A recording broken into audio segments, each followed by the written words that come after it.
All right. So one thing to mention off the top. Yeah, one more topic we'll talk about that can be covered on the exam. We'll finish that up today.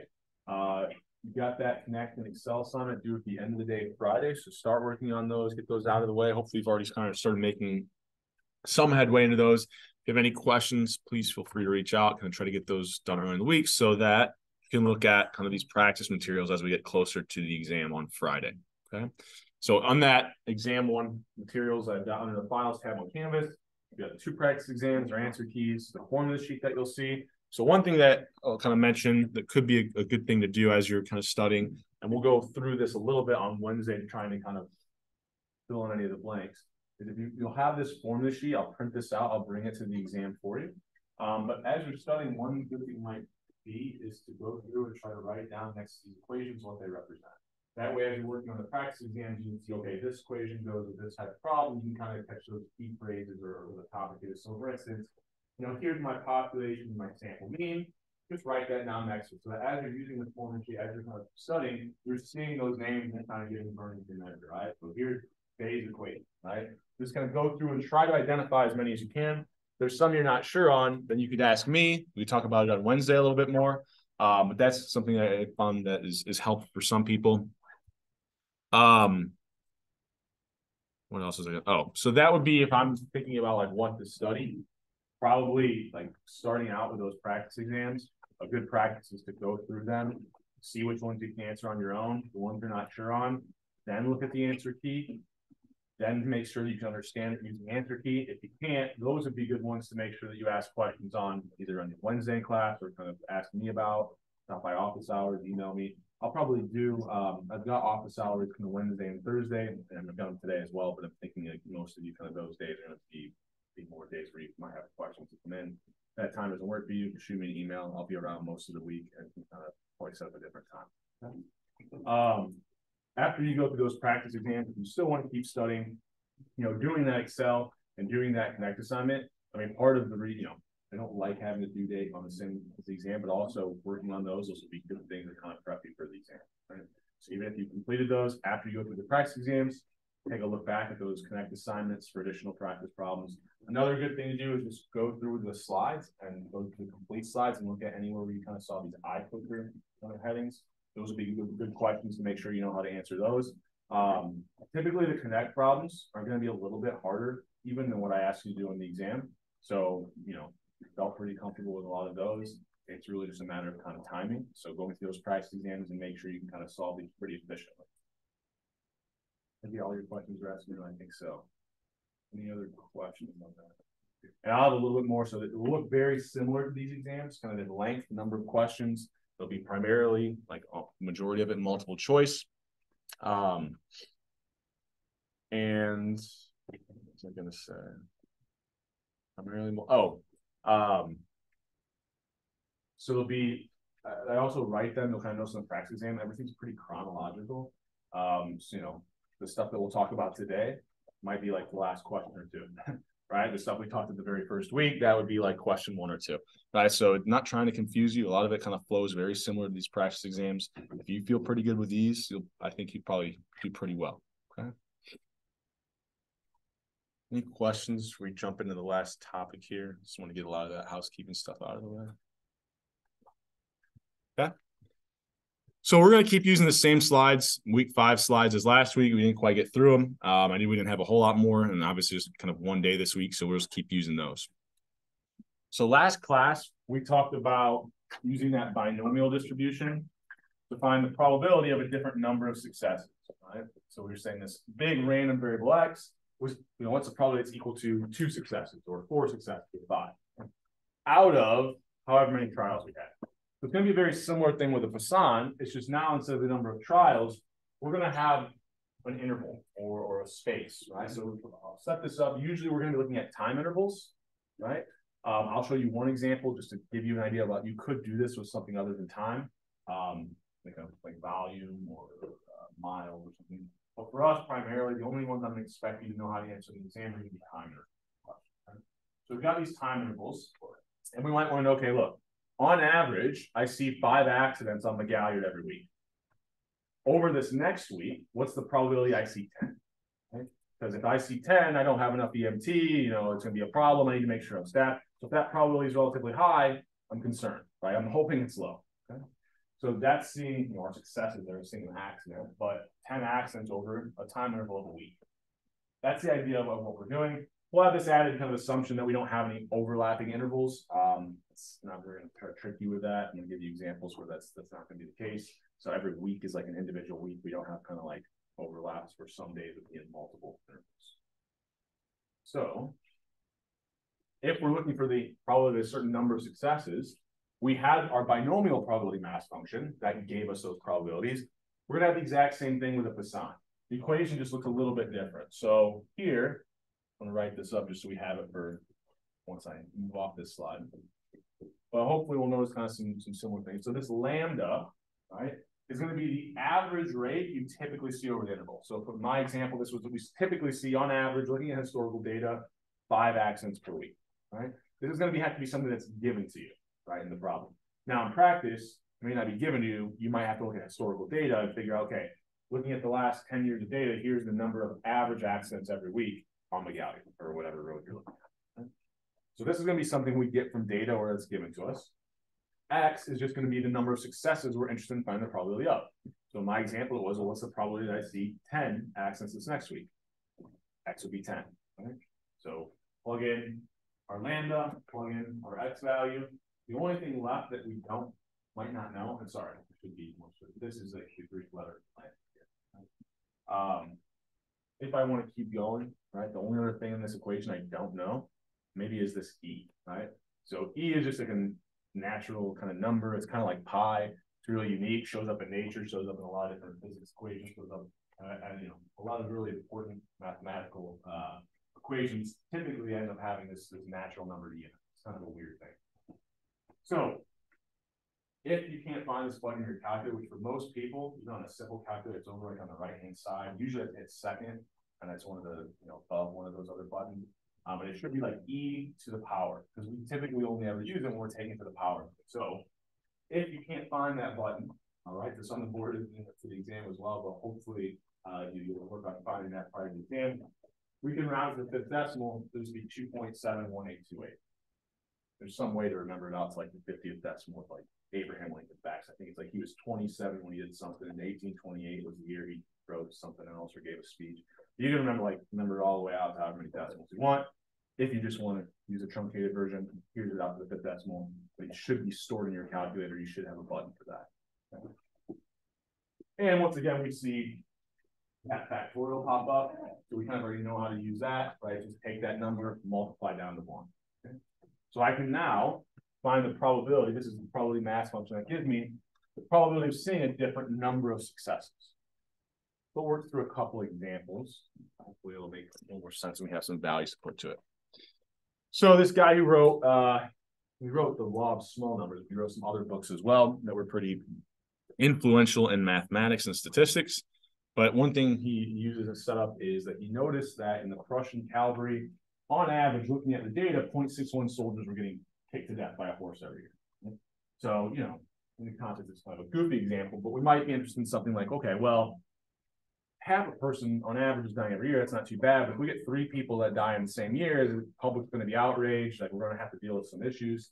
So we want that probability to be relatively low. So I'm going to figure out what that probability is. If it's relatively low, I'm happy. If it's not, I've got some issues, right? So here I've got my average rate that I typically see over this time interval of a year, right? My average rate, or lambda, is going to be equal to 0.61. So this average rate, so just like with the binomial, the outcomes that we're dealing with are discrete. I can only ever see 1 person killed by a horse, 2 people, 3, et cetera, right? But my average can be a decimal value. Right? I can see on average this many over 10 years. This is the average that I see get killed every year. Right?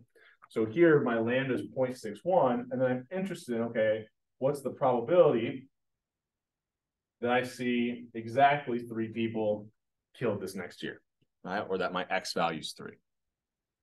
From there, it's just a matter of getting our values plugged in, right? So everywhere I have a lambda, 0.61 to the X power, e to the negative lambda over X factorial. So it's kind of a similar process as the binomial. We identify the pieces of information we need. We just now need fewer pieces of information. All we need to know is the probability, all we need to know is the number of successes we want to find the probability of X. And then this average rate has to be given to us over whatever time interval we're looking at. Excuse me. So identify those two, kind of plug them in, and there's the matter of getting that entered into my calculator correctly. Now, one thing to remember is like the factorial, 3 times 2 times 1, well, that's just 6. I could just put a 6 in there and make my life a little easy, not to find the factorial on my calculator. You can take a number to a power, e to the negative 0.61. So one thing you'll make sure of when you're using this natural number e, notice it's to the negative lambda, right? If you forget that negative sign, you might end up with answers that are over 1. And remember, the whole point of what we're doing with the binomial and Poisson distribution function is we're finding the probability of a certain number of successes. So if I get something over 1, I know I made a mistake, right? But if you forget that negative sign, sometimes you'll see a value over 1, and you might want to go back and recheck and make sure you put that negative value in front of lambda. Okay? Any questions on that before we keep moving here? Like I said, if you can't find that button in your calculator, you could always use 2.71828 there. So 2.71828 to the negative 0.61. Okay with that? Okay. So let's think of another example. Right? So let's say instead, I've got a hospital, and on average, they see 1.25 births per hour. Okay? So on average, or their lambda value is 1.25 births. Okay? I might then be interested, okay, what's the probability that I see exactly 3 births in the next hour? I know that's higher than the average, but if I see 3, I don't have enough people on call, and so I wouldn't have enough staff to deal with this, right? And so if that probability is relatively high, maybe I make sure that I've got somebody else, have someone else on call for that day. So here, that would make our X value 3. So it's just a matter of plugging in the 2 components that we identified, our lambda 1.25 to the X, which is 3, e to the negative lambda over 3 factorial, right? X still being equal to 3. Now, if I get this entered in my calculator, okay, I get 0.09.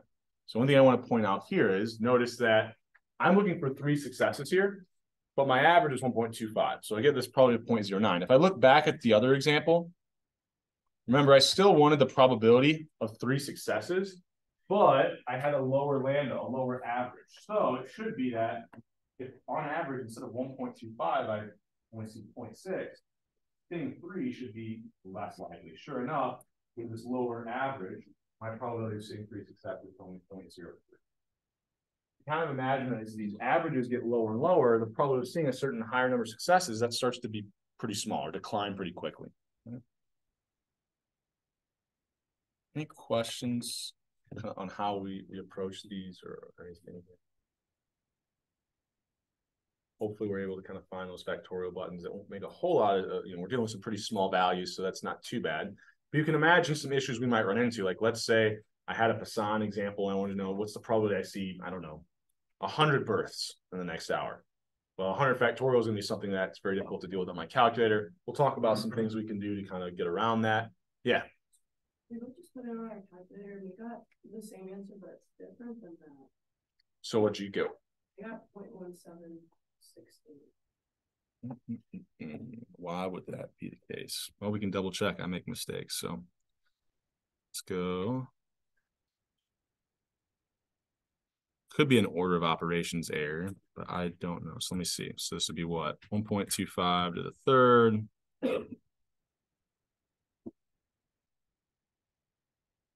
Times, oh, I forget what this is now.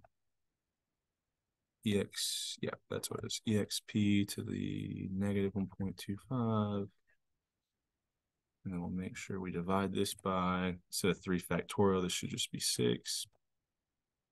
So I wonder if what you're doing, so let's see, make sure we have a negative sign. That's not it. It could be.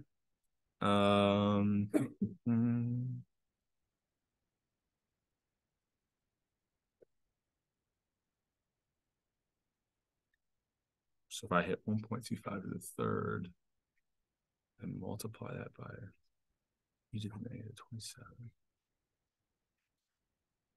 Here, instead of using the E button, are you using the E button? So let me just double check. But yeah, you could do this idea too. I'm gonna try to help you after class, but yeah, I'm not sure exactly. Yeah.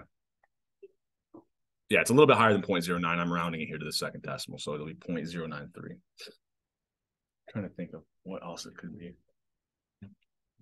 Maybe you're just dividing by 3 instead of 6. Yeah, I think that goes to all Okay. Okay. Any other questions in that before we keep moving here? So the next one, I'm going to have you guys do a little bit of work here. I'll kind of lead you in the right direction. We want you to get some practice using this Poisson. So let's say instead, I wanted the probability that X is greater than or equal to, right? Or that I see 2 or more births. So if we do like the binomial, we said, okay, how do I find the probability when I have got multiple outcomes? Well, it was just every outcome that meets that criteria, find the probability and add them all up. So this would be the probability X is equal to 2. So use the Poisson where X is 2, figure out what that probability is, write that number down. Then add to that the probability X is equal to 3, right? So X is 3, use the Poisson distribution to figure out that probability, write that number out. Then plus the probability X is equal to 4, 5, 6, 7, 8. Where do I stop here, right? What's the highest possible burst I could see? I don't know, right? That's the whole point of the Poisson. It's just over a time interval. So I have an issue here. I can't find the probability of seeing 2 or more bursts because I don't know how far out I need to go. Plus, even if I could figure out, it's capped at the number of women within a certain age range in this county, I'm going to be using that Poisson distribution equation way too many times, right? So what can I do? Similar to the binomial, if we want the probability of an event, we can also do 1 minus that probability of that event's complement, right? So here, if my event A is being greater than or equal to 2, a complement would be what? Just less than 2, right? It's every other, it's the exact opposite of whatever event I'm looking at. Well, here, what are the only 2 outcomes that meet this criteria?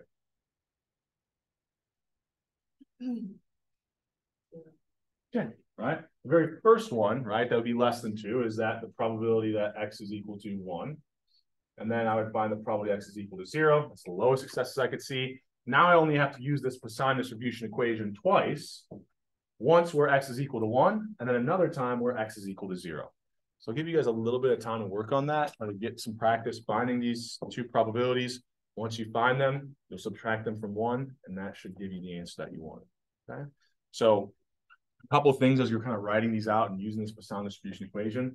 Remember, you have this weird kind of trait where 0 factorial is 1, right? And then also another thing that might help is anything to the 0 power is also 1, right? And if you multiply or divide by 1, it doesn't really change anything, so you can kind of know that. It's gonna be a little bit of time to work on this. Ask people around you, check with the people around you. We'll come together here in about probably 3 minutes or so.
Yeah, if you got an answer in here, take your best guess and close it out.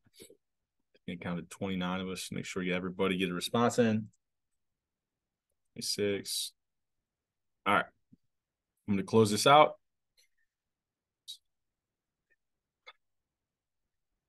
All right. I get everybody. All right. Closing it out. Yeah, so I counted. So what we're going to do here is first find the probability x is equal to 1. Right? So our lambda is 1.25. The x power, well, x is 1. E to the negative lambda over x factorial. Well, here 1 factorial is just 1. So instead of worrying about everything in my calculator, like I'm just going to cross that out. Right? And actually, sorry, this looks like a negative sign. This is part of my 5. There we go. So anything to the first power is just itself. So I could just use 1.25 here times e to the negative 1.25.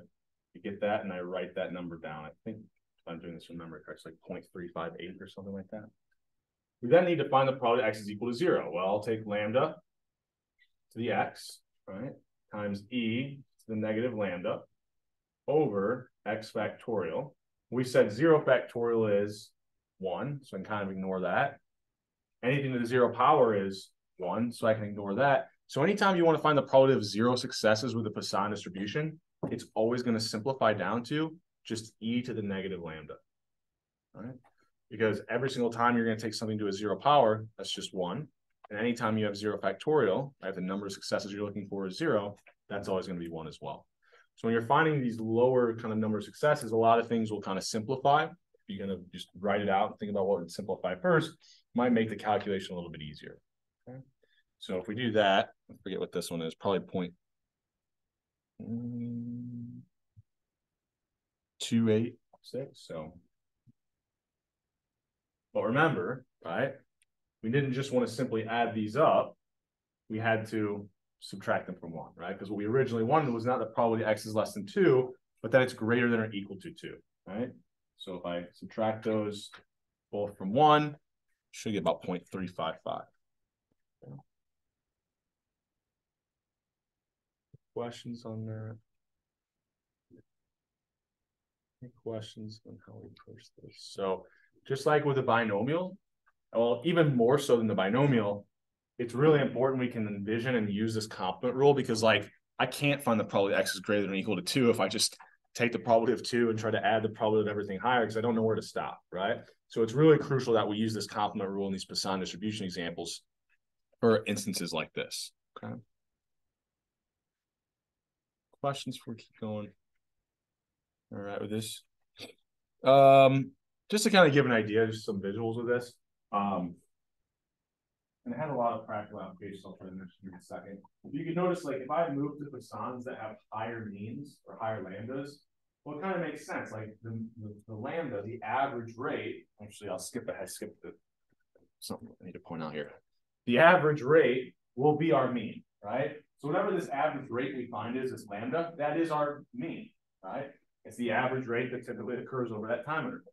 So we always are going to know the mean of our distribution. And it's just a unique trait of the Poisson. You can actually go through the proof, like take every x value, subtract the mean, which is lambda, square it, multiply it by the probability occurrence, which is that probability mass function. it'll always simplify down to the variance is always lambda. It's just really weird, unique trait that the Poisson has. And then the standard deviation, I'll just square that. But if we know that lambda is kind of our mean, we think about different Poisson distributions. So let's think about one that has a lambda of 0.1. Well, that means on average over whatever time interval this is, we only see 0.1 successes. That means that 0 is going to be really likely, right? If on average we see 0.1, then that means most years, over most, I said years, whatever time interval it is, we often see 0 successes. We have a really high probability of seeing 0 there. And then the next most likely outcome, well, it's just like the binomial. We've got the mean, and the mean's not an integer. The two most likely outcomes are going to be the values on either side. So in our example, where we had a mean or lambda of 1.25, the two most likely outcomes should be 1 and 2. Now, we don't know which one will be more likely. We just know that those are the two most likely outcomes. Now, they might not have the same probability of occurring, but they're going to have the two highest, right? And then as we move further from that point, it should be that those probabilities of seeing either a lower number of successes or a higher number of successes is decreasing, right? So sure enough, when I have an average rate of 0.1, 0 and 1 are the most likely, and the probability is going to fall. Now, notice even when I have an average of 0.5, 0 and 1 will still be my most likely outcomes. It's just that notice their probabilities, instead of 0.9 and 0.1, another 0.6 and 0.3, right? And then as I go with a higher and higher lambda, notice it's kind of shifting, right? If my average is 2, that's going to be the most likely outcome. If I have an average rate of 5, that's going to be my most likely outcome. And then one kind of natural feature of the Poisson is because we don't have a cap, we're always going to have a right skew distribution, right? Because we're always capped on the left side of 0. But on the right side, it just kind of continues to go off into infinity, right? And so we're always going to have a right skew distribution, kind of thinking about it as it's shifting to the right as we get higher averages. But, I want to make sure, one thing that would help us is that we know that the two outcomes on either side of the mean are the most likely. And as we move further from that point, they become less and less likely. But once we do some work, right? If I had done this calculation, I found the probability that it was equal to 1 was 0.35, and then I did what's the probability equal to 0, and I found 0.4. I'd be like, that doesn't make any sense, right? It should actually be a lower probability. Excuse me. Sure enough, it was lower here when we calculated it. Questions? All right. So we talked about this, just kind of a unique. We won't really exploit the fact that the variance is the same as the mean, just something that's unique. And actually, if you were to take other statistics courses, you would probably dive into that a little bit. There's some uses for it. What do I want to do here? For the sake of time, you can go through this, I guess. I think we'll have enough time. So I'm not going to expect you to know that. Well, I'm going to skip ahead. We'll come back to this if we have time. But I want to make sure that we do have time to go over something that I might expect you to do on the exam. So let's say I've got an example. I don't have anything in the slides, so this is another reason why it's sometimes good to show up to class. So let's say that, I don't know, the number of people struck by lightning every year is something like 48.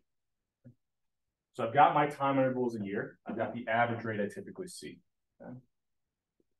But I'm asked, what's the probability that I see?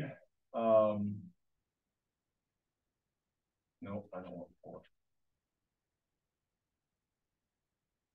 I see 3 people hit by lightning over the next month. Right? So I know the average rate over a time interval a year, but I want to know the probability of a smaller time interval, which is a month. Right? So you can do it one of 2 ways, but typically the kind of probably easier way and kind of shows that a benefit of doing this is that if I've got a really high lambda, like I might have a really high X I'm interested as well. Like this might be, instead of 3 in a month, it could be 50 over the next year. Well, 50 factorial, it's a pretty large value, right? It might be difficult depending on what type of calculator I have. You can imagine if it gets even higher, like into the hundreds, I might not be able to do that, right? There's nothing that cancels in the Poisson distribution equation. So what we'll do is we'll try to scale the average that we're given so that we get the same time period as whatever the number of successes we're interested in, right? We wanted 3 successes over the next month, or 3 people hit by lightning over the next month, right? So how would I do that? 48 on average over the year. 48 by 12. Yeah, right. Take 48 by 12. This gives us 4. Or think about it more generally. We're taking whatever that longer time interval is, dividing it by some factor so that we're getting an average rate over a shorter time interval. Right, just to keep it really general, right? We wanted to go from a year to a month, so we're going to have to divide by some factor. You know, if this is instead, I wanted to go from week to days, I divide by 7, right? If I wanted to go from, you know, whatever it is, day to hours, divide by 24 there. Right? I can go, you know, whatever the things I'm interested in, right? So if we ever have a longer and you want to go to a shorter time interval, you're going to be dividing by some factor, right? Whatever lambda you're given, you're going to divide it by some factor. And if I ask you this on the exam or on the Connect assignment, I think there's one problem. It's going to be things that I think all of us know, like number of days in a week, number of months in a year. We're never going to give you something kind of tricky where you wouldn't know what that factor is. Okay. Now, in fact, in the exam, it might even be annoying and say there's 7 days in a week or something like that. But now from here, once we update and get that lambda in the correct time interval, well, now it's just as simple as we go back to lambda to the x, e to the negative lambda over x factorial. So you can notice when I'm going from a longer to a shorter time interval, I'm making these values much smaller. It might be a little bit easier to deal with, right? So in some scenarios where I have really long time intervals and, you know, I can't deal with these factorials, I might be able to kind of scale it down. Okay. Any questions on this idea? Does this make sense? Okay with this? Yeah. So it was like hours and minutes, you just divide by 60. Yeah, if I know that over an hour, there's 48. Well, how many would there be each minute? Divided by 60. Yep. Any other questions? So what if instead, this is going to be a weird one. Let's do, no. Let's say I get on average, I don't know, 2 emails every day, right? And I'm looking at this and I say, okay, what's the probability that I see 15 emails over the next week, right? So I've now went from a shorter, right, a day, to a longer time interval, right? So I'm now going to need to find that average rate for my longer time interval, right? But what I was trying to find the probability of 15 in a week, right? So I know there's 2 every day. How many would I expect in a week? Yeah, I saw someone said it, 14. But what you did there is you took 2 times 7, because you know there's 7 days in a week. Your lambda was 2. So really what you're doing, more generally, take your, you're trying to find this longer time intervals average. You'll take whatever the shorter interval was, and I didn't leave myself enough room, but you'll multiply by some factor, right? So it kind of makes sense. If I'm going from a longer to a shorter interval, I need to divide by some factor, make it smaller. If I'm going from a shorter to a longer time interval, so shorter to longer time interval, well, now I need to make that value larger. I'm going to multiply it by some factor, right? Because I know the number of emails I get in a week should be greater than the number of emails I get in a day, right? So longer to shorter interval, divide by some factor. Shorter to longer time interval, multiply by some factor. Okay. And now once I have this new lambda of 14, well, now it's just, okay, lambda is 14, the x power, e to the negative lambda over x factorial. So I can go in either direction. Probably more often we are kind of making things smaller so that we're getting these smaller x values in our denominator. But if we wanted to kind of go the other direction, we could as well. Is this clear? Any questions on this idea? Like I said, I'm not going to give you anything too difficult on the exam. Got what, 15 minutes? I think we got enough time to go through these two examples. I might go through this one a little bit quick because I'm not going to ask you to do this on the exam, but I want you to make it, or want to let you know it's possible. But also it's just another example that we can kind of see and think about the Poisson. So let's go back to the binomial instead and think about, let's say I've got 10,000 atoms of radioactive substance. Probably an atom decays over the next minute is 0.0005. So I have a really high number of trials, 10,000 atoms, and a really low probability of success, right? 0.0005. What if I want to know what's the probability 3 atoms decay over the next minute? Well, here I'm capped. I know the most I could ever see are all 10,000 atoms. Okay? So I start writing this out, my binomial. I get this equation. I'm like, yeah, look, I know things cancel up here, but I mean, 10,000 times 9,999 times 9,998 is still a really large value. And in fact, if I had something different where maybe I wanted to know what's the probability that 10 atoms occur, well, maybe even this number gets too large for me to deal with, right, in my calculator. And it's kind of annoying to deal with these really large factorials, right? Even if things do cancel, right? I have to think about what cancels. I can't just simply enter this into my calculator. I can't do 10,000. Can't even do, I think like somewhere in the 60s is where a lot of those TIs, kind of 80 whatevers, kind of are able to handle.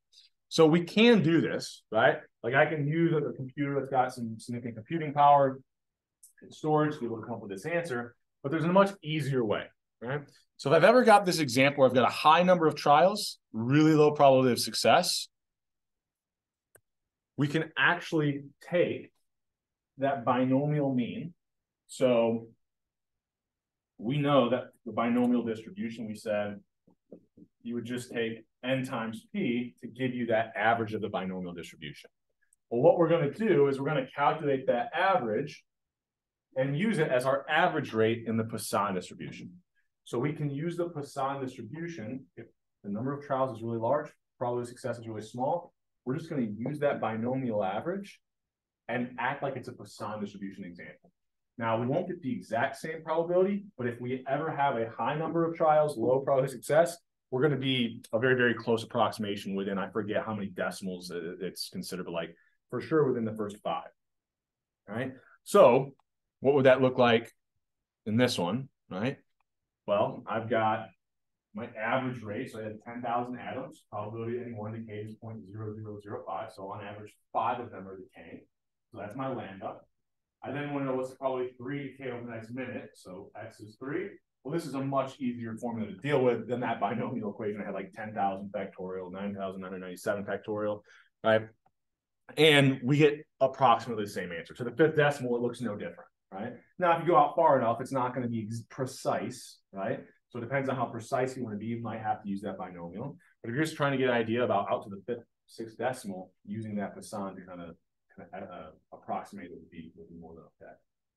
So I'm not going to make you do that in the exam or like give you an example where you have to kind of convert it, but it is possible, right? And it becomes pretty simple. Like all I do is calculate the mean of my binomial and use that as the mean for the Poisson, and then it's just a matter of same thing. I've got lambda, have different number of successes x I wanted, it's just getting it plugged into my general form of that equation and into my calculator. Okay. Questions on that before we keep moving? All right, so we'll go through this pretty quick. I'm going to use this more so just to kind of give you, like, I'm not going to try to trick you on the exam. I'm not going to give you use on the exam. It'll be very precise about like, this is a binomial example. This is a, assume that it follows a Poisson process. So you're going to kind of be told in the problem which one you're thinking about using. But one way that we differentiate, I mentioned last class, is binomial is when we have a capped number of successes we can see. The Poisson is where we have an open-ended time interval. We're not sure what the highest number of successes we can see is. If we look at these examples, things that would make a lot of sense. Well, the number of accidents we see on the highway over a given day. We look at historical data, figure out what the average is. We've got a time interval of the day.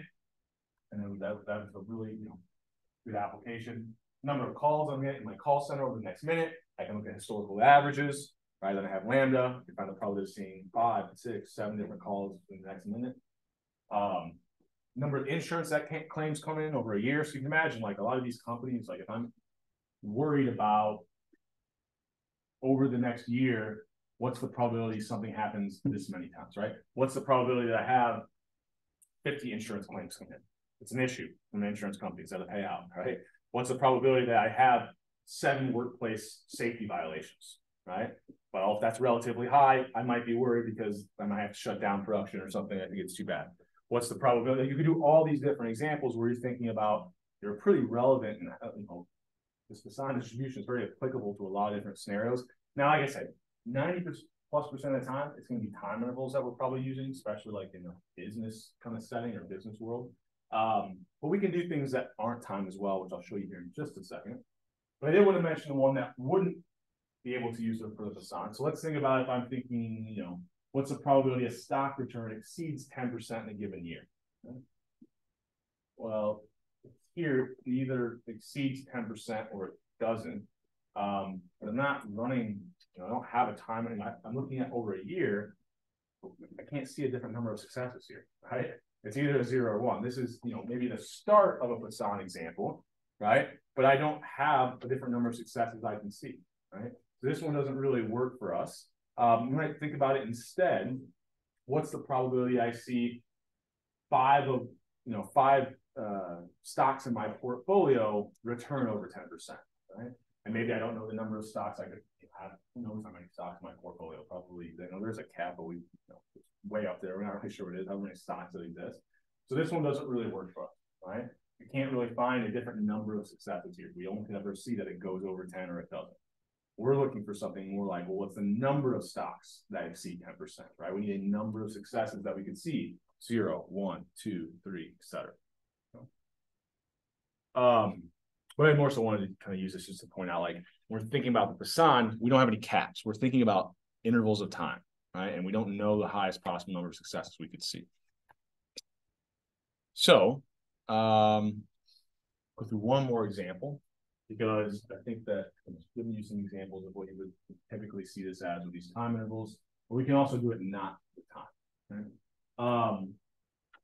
So there's this guy, the setup, Gassett. He was a brewer for Guinness, right? He made a bunch of money, but the whole setup was he didn't have any formal training in statistics, but he discovered a lot of things. So he discovered that as he was looking at this beer, like the huge vats, right? They're brewing, right?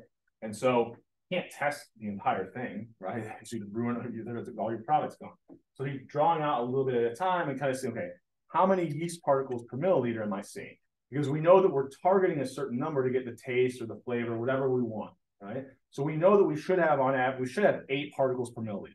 So if I draw out a sample and I don't see that, that's an issue. Right? So he came up with, figured out as he was testing this liquid, it followed a nice Poisson distribution, right? The more and more samples he took, when he knew the average in the entire vat was 8, he typically saw 8, but sometimes he saw 9, sometimes he saw 10, sometimes he saw 6. And he also came up with a lot of other distributions, which are called student T distributions. They didn't name them after him because he didn't have any formal training. Right? That's just kind of what they did back then. I guess they didn't care. Right? But anyways, so he came up with all this stuff. So we can kind of think about a problem that we can set up this way. So we don't have a time interval. We're actually looking over an interval of space, an interval of liquid, right? So he's drawing out a milliliter of liquid. We have a volume of, an interval of volume. We could look at other examples like that aren't time. Could be the number of pieces of trash I find over the next mile of highway, right? So there I don't have a length of time, I've got a length of distance. Right? So we can do this not just necessarily time, which is more of the examples that we typically see are over time. So here we've got this milliliter of liquid, and from our sample we see that 10 particles per milliliter. Well, that's the only guess of where we have about what the average in the entire vat is. So he draws out this sample, and we use that now as it's our best guess of what the average number of yeast particles per milliliter is in this huge vat of liquid. So that's our lambda, that's our sample. We say, okay, well, look, we didn't want 10. We were actually targeting 8. So we want to know, okay, what's the probability that the number of yeast particles I see instead of 10 is actually 8? Because that's hopefully, what it is. Maybe I got a bad sample or something. So I just want to know, how high is that probability? Hopefully it's relatively high, because if not, I got this huge vat of liquid that isn't going to taste the way I want it to. Right? I didn't go through the fermentation process. Right? Or, I don't have to throw it away. Maybe I don't know enough about brewing, but probably something you could add to it to like make sure you reduce or increase the number of these particles, right? So all we do here is we know the average rate was 10. We want to know the probability that we see 8 in the entire vat of liquid.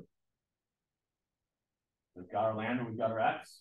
No matter getting that plugged into our Poisson distribution equation.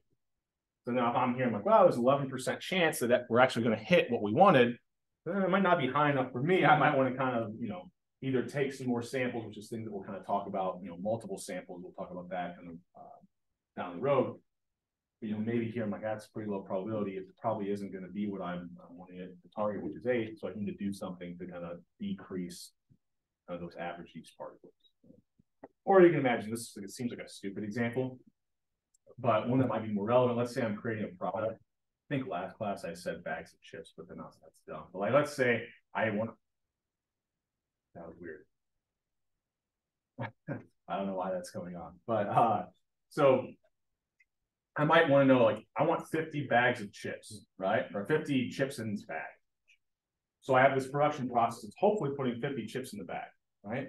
I then sample one of the bags and I count like there's 52 chips, right? Or maybe there's only 48. There's not as many as I'm advertising, so I don't want to get sued, right? So I say, well, look, I could just have one bad bag. What's the probability, even if I saw the average be 48 in this bag, what's the probability it's 50, right, overall?